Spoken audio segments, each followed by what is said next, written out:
Olá, caríssimos das primeiras séries. Isso aqui servirá como uma ordem verdadeiramente complementar para todos vocês. Os impérios hidráulicos, eles se concentraram mais em fronteiras europeias e pseudo-europeias, mas ainda existe um outro grupo que nós vamos chamar de Extremo e Médio Oriente. Durante muito tempo, os extremo-orientais disputavam com a África o título de serem a origem da humanidade.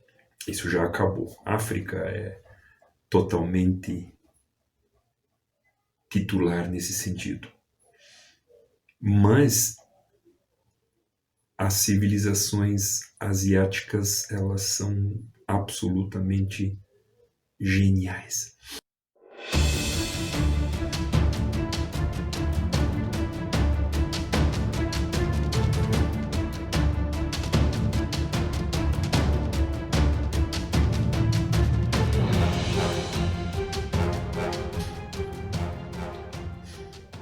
No Médio Oriente, nós encontramos um pacote: persas, fenícios e hebreus. Os persas com uma característica absolutamente dominadora, conquistadora de expansão. Não à toa construíram um império gigantesco. Tentaram submeter os gregos e não conseguiram, mas chegaram até as portas do Mediterrâneo numa condição de domínio. Os persas são os grandes expansionistas que nós vamos ter no momento deles. Os fenícios, eles eram um império, porém de território pequeno. Mas alguém prestou atenção: puxa, nós temos madeira, nós temos cedros. Uma madeira resistente, uma madeira que resiste à corrosão, uma madeira interessante para construir embarcações. E os fenícios olharam para o Mediterrâneo e lá será o nosso império. Eles vão construir o quê?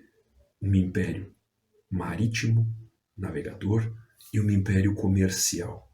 Os primeiros grandes navegadores e comerciantes da antiguidade serão esses fenícios. Não à toa eles deixarão para nós um legado fantástico, um legado de consistência. O alfabeto, por exemplo. O nosso alfabeto, o alfabeto que nós conhecemos, não é? O alfabeto deles tinha 22 letras. Aí o que os gregos fizeram? Acrescentaram as vogais. O alfabeto fenício não tinha vogais. Aí ficam 27. Aí os romanos encontraram uma semelhança de símbolos e reduziram-nos a 26. O que explica as 26 letras do nosso alfabeto. É de lá que vem.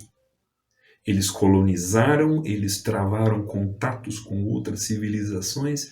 Reza a lenda de que vieram à América séculos e séculos antes de qualquer europeu.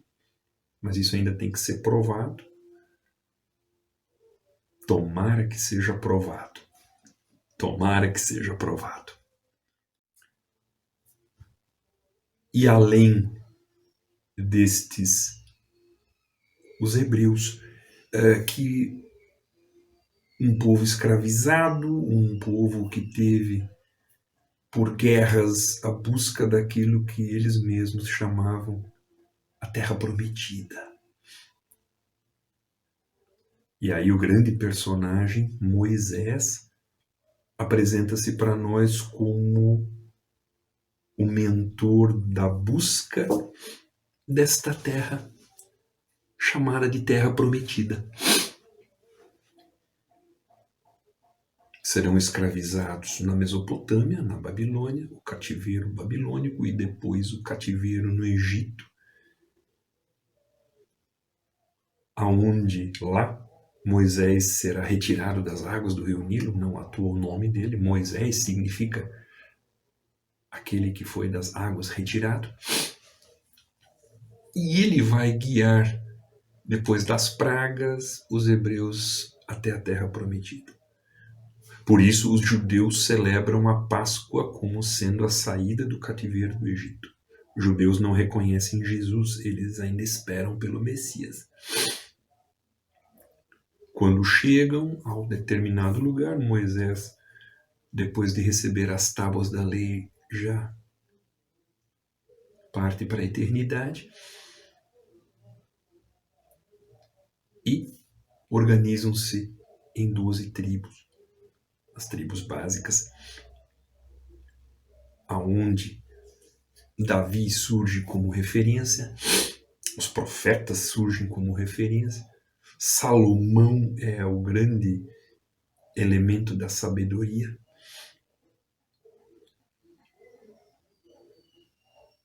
Mas o entendimento depois de Salomão já não existe mais. E aí há o que? O cisma hebraico. 10 tribos Israel, 2 tribos Judá. E aí se espalham pelo mundo, não tendo exatamente uma residência fixa. Isso só vai acontecer em 1948, quando se cria o Estado de Israel. E aí, infelizmente, todos os problemas que até hoje nós presenciamos. Até há pouco tempo, judeus, cristãos e árabes islâmicos não têm nenhum tipo de entendimento. As guerras que envolvem religiões, elas são longas, para não dizer eternas. Porque para muitos a salvação reside em morrer em nome da fé. E aí elas não vão acabar. O extremo oriente, esse já nos transporta para 3 referências fundamentais: China, Índia, Japão. Os chineses,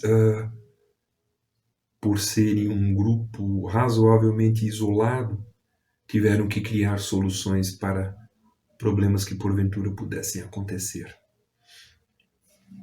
E isso vai torná-los inventores. E se hoje nós temos tecnologia no Ocidente, é porque os chineses inventaram. O papel, a pólvora, a imprensa, armas de fogo. Algumas coisas interessantes. O macarrão e o sorvete são invenções chinesas. Ordens navegadoras, bússola, astrolábio,